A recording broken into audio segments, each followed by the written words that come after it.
शादी में प्रियंका तो ऑलरेडी इनवाइटेड है, वो आ रही है किसी के साथ। एक्चुअली किस्मत के आगे हम कुछ नहीं कह सकते हैं, होने को हम नहीं टाल सकते हैं। पर मुझे बस इतना ही है कि मतलब 3-4 हफ्ते की और बात थी, और मतलब वो फिनिशिंग लाइन कहीं दूर दिख रहा था। पर फिर मैं निकल गई। बट हाँ, ये ज़रूर कहना चाहूँगी कि मैं बहुत खुश हूँ। इंसान का मन ऐसा ही होता है कि जितना आपको मिले और चाहते हैं और चाहते हैं। और ये गेम शो है, ये एक रियलिटी शो है, तो यहाँ पे कॉम्पिटिटिव माइंड है। तो डेफिनेटली मैं फिनाले तक, मतलब फाइनल लाइन को टच करना चाहती थी। But still I am very happy and grateful कि मुझे सेकंड चांस मिला। आई एम लकी, क्योंकि out of 16 people I got that chance. बस। और तो हाँ, थोड़ा सा दुख है बट खुशी भी है। नहीं, ऑनेस्टली जब मैं ग्रुप सी लॉस्ट में जब मुझे डाला गया था, आपको लास्ट हफ्ते शायद मैं थोड़ी सी डाउन डल दिखी होगी, क्योंकि वो चीज़ कहीं ना कहीं थोड़ी सी खट खट खटक खटक गई थी।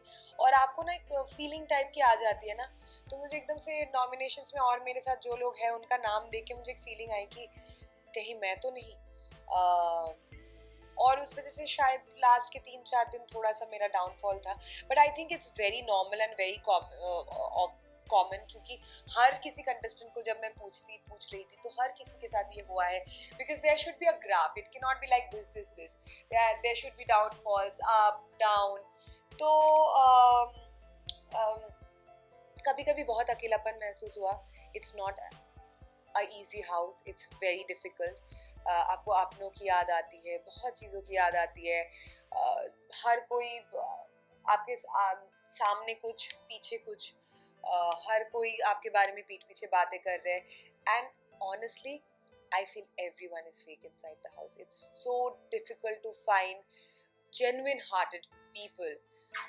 और शायद इसलिए भी क्योंकि सब ना एक शील्ड क्रिएट करके रखना चाहते हैं अपने आसपास, कि जो बंदा मुझे बाहर मिलेगा तो बहुत जेन्युइन लगेगा, वो बंदा भी एक शील्ड की वजह से, कि उसको भी लग रहा है बाकी लोग भी तो फेक है मेरे साथ, तो मैं क्यों अपना जेन्युइन दिखाऊं। तो ये ना एक एक वेव की तरह वो सोच पूरे घर में फ्लो करता रहता है, कि ये सोचे नहीं ये मेरे साथ फेक है तो मैं क्यों जेन्युइन हूँ, ये सोचे ये मेरे साथ फेक है तो मैं क्यों जेन्युइन हूँ, ये सोचे ये इसके साथ ये। तो it's like a energy wave which people create around them to protect themselves from getting emotionally hurt. बाकी जर्नी इज ब्यूटीफुल। ये घर आपको बहुत चीज़ें सिखा देती है, डिसीजन मेकिंग, दूसरे इंसान को जानना, परखना, पहचानना, छोटी छोटी सिचुएशंस में, सर्कमस्टेंसेस में आप कैसे रिएक्ट करोगे, बहुत चीज़ें सिखाती है। but it's on the other hand also quite difficult and you feel lonely like anything sometimes. Right. Salman sir ने भी कल के एपिसोड में मुझे पूछा कि पर तुम क्यों रोने लगे। मैंने बोला एकदम से ममता फील हुई, क्योंकि आंटी और मेरा रिलेशन बहुत अच्छा रहा है। भले टीना के साथ मेरी लास्ट 3 साल से बात नहीं हो रही थी बिग बॉस में जाने से पहले, या 2.5 साल से आई थिंक बात नहीं हुई बिग बॉस पर। मम्मी और आंटी की रिलेशन अच्छा रहा। मेरी मम्मी टीना से बहुत प्यार करती है, आंटी भी मुझसे बहुत प्यार करती थी। तो मुझे जेन्युइनली लगा, क्योंकि हमारे हाइट डिफरेंस है, हमारे बालों के लेंथ का डिफरेंस है, और हम पीछे से भी काफ़ी डिफरेंट दिखते हैं क्योंकि माई नेक इज़ क्वाइट लॉन्ग।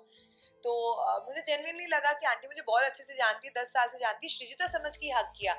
और मैं आंटी के साथ ना, आंटी में कहीं ना कहीं मैं मेरी मम्मी को भी देखती हूँ, क्योंकि वो दोनों बंगाली है, बड़ी बिंदी लगाती है, थोड़ी सी चबी है, and they are good friends. So I feel my mum inside aunty. तो उन्होंने जैसे ही मुझे हक किया, मुझे वो ममता वाली फीलिंग आई, और मुझे रोना आया। पर बाद में मेरा पोपट हो गया, क्योंकि मुझे पता चला आंटी टीना समझ के मुझे हक कर रही थी, और काफ़ी कोल्ड वाइब्स आया, विच आई कैन अंडरस्टैंड एब्सोल्युटली। जो टांग खिंचाई की है, मुझे लगता है आंटी की टांग खिंचाई की है, कि आपकी बेटी को आप कैसे नहीं पहचान पाई। क्योंकि मैं और साजिद जी लड़ रहे थे अर्चना से कि अर्चना चुप रहे यार, बकवास मत कर, कभी हो सकता है कि मतलब वो मुझे टीना समझ ले। साजिद जी भी कह रहे Archana they know each other for 10 years, Srijita समझ के हक कर रही है आंटी, और वो चुप ना रहे क्योंकि वो तो बहुत श्योर थी एक्सप्रेशंस देख के। तो अर्चना सही प्रूव हो गई। मुझे बहुत अच्छा फील हुआ, बहुत एक्साइटेड हो गई थी मैं ऑनेस्टली। जैसे कि मैंने बोला, लॉस्ट कैटेगरी में मैं होने के बाद थोड़ी सी मैं सोच में पड़ गई कि कहाँ गलत जा रही हूँ, कहाँ सही हो सकता है। तो वो 3 दिन के बाद ही माइकल आ गया, और जो मेरा पूरा वो लाइक कंफ्यूजन्स था वो एकदम से क्लियर हो गया, और मुझे लगा कि बिग बॉस की पूरी जर्नी मैं माइकल के साथ एक दिन के अंदर जी चुकी थी। मुझे लगता है कि मैं ना ज़्यादा कंटेंट फील कर रही हूँ लाइफ में, कॉन्फिडेंट फील कर रही हूँ। मैं पहले भी कॉन्फिडेंट लड़की थी, बट अभी मैं ज़्यादा कॉन्फिडेंट फील कर रही हूँ, और मुझे गुस्सा कम आ रहा है, पता नहीं कैसे। इतना आता था घर के अंदर, पर मुझे गुस्सा कम आ रहा है। तो वो शायद हमारी शादीशुदा जिंदगी में बहुत हेल्पफुल होगा, स्पेशली माइकल के लिए, कि चलो ये लड़ेगी बहुत ज्यादा नहीं, पर देखते हैं ये कितने समय तक रहता है मेरे साथ। मतलब ये गुस्सा कम आना, इमोशन। या शादी में प्रियंका तो ऑलरेडी इनवाइटेड है, वो आ रही है किसी के साथ। तो प्रियंका है इनवाइटेड, साजिद जी को मैंने इनवाइट किया है, पर शायद उनकी फिल्म की शूटिंग है उस टाइम पे स्कॉटलैंड में, तो उन्होंने फिर भी बोला मैं कोशिश करूँगा। और मैं शिव को बुलाना चाहती हूँ, पर शिव कह रहा है शायद डिफिकल्ट होगा आना। अब तू अगर फ्री है तो आ जाएगा, तो गाना गा के, छोटा भाईजान गाना गा के और महफिल जमा देगा, बाकी किसी को नहीं। शादी मतलब मेरी शादी वैसे भी बहुत क्लोज अफेयर है, it's a very close friends and family affair, not more than 100-150 people, क्योंकि इंडिया में भी हम इंडियन तरीके से करेंगे वापस से, तो उसमें शायद सब लोग, बहुत लोग इनवाइटेड होंगे। पर जर्मन वाली वेडिंग में फिलहाल प्रियंका, साजिद जी और शिव इनवाइटेड है। नहीं, वो एक्चुअली बिग ब्रदर देखता, मतलब कई सीजन देखे हैं, और जर्मन बिग ब्रदर भी जो आता है, मतलब जर्मनी में जो टेलीकास्ट होता है, वो भी देखा है। वो तो 1-1 साल चलता है, जो उन्होंने मुझे बताया, ऐसे 4 महीने का नहीं, 1 ईयर। तो फिर मैंने उसको अपना एपिसोड्स दिखाया बिग बॉस का, और मैंने बोला इतना भी कठिन नहीं है, मतलब इतना भी ज्यादा नहीं है। Big boss is quite generous, और इस साल तो कुछ ज्यादा ही जेनरस थे बिग बॉस हमारे प्रति। तो I think he quite likes the show.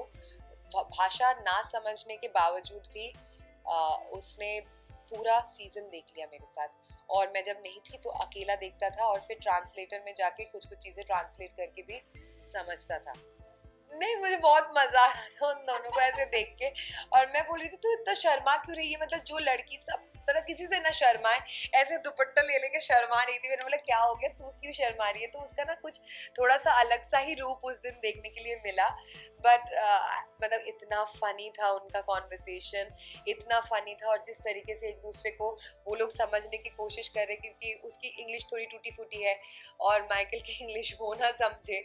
फिर पूछ रही है दूर से, श्रीजिता मोर को क्या बोलते हैं इंग्लिश में? तो पिकॉक ना। मैंने बोला नहीं, हाँ नहीं नहीं, उसने बोला पिजन ना। मैंने बोला हाँ पिजन, नहीं नहीं नहीं पिकॉक।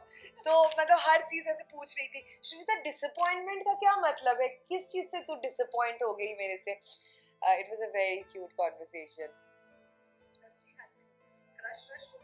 नहीं नहीं नहीं नहीं, क्रश नहीं हुआ, पर उसने मुझे बोला मेरा ना ऐसा फैंटेसी था, कहाँ किसी फॉरेनर के साथ थोड़ा सा खोपचे में बैठ के बात करूं, तो बेचारी बहुत खुश थी। नहीं, मैंने उसको पूछा, माइकल कह रहे एक्चुअली मैंने भी एंजॉय किया, मुझे नहीं समझ पता था कि मैं इतना एंजॉय करूंगी अर्चना के साथ कॉन्वर्सेशन। आगे की प्लानिंग यही है कि फिलहाल तो मैं थोड़ा रेस्ट करना चाहती हूँ कुछ हफ्ते, बट जो भी बेस्ट काम आएगा I want to pick it up. I would love to do a reality show again, क्योंकि रियलिटी शो की मजा ही कुछ और है, and whatever good comes up I want to pick that up.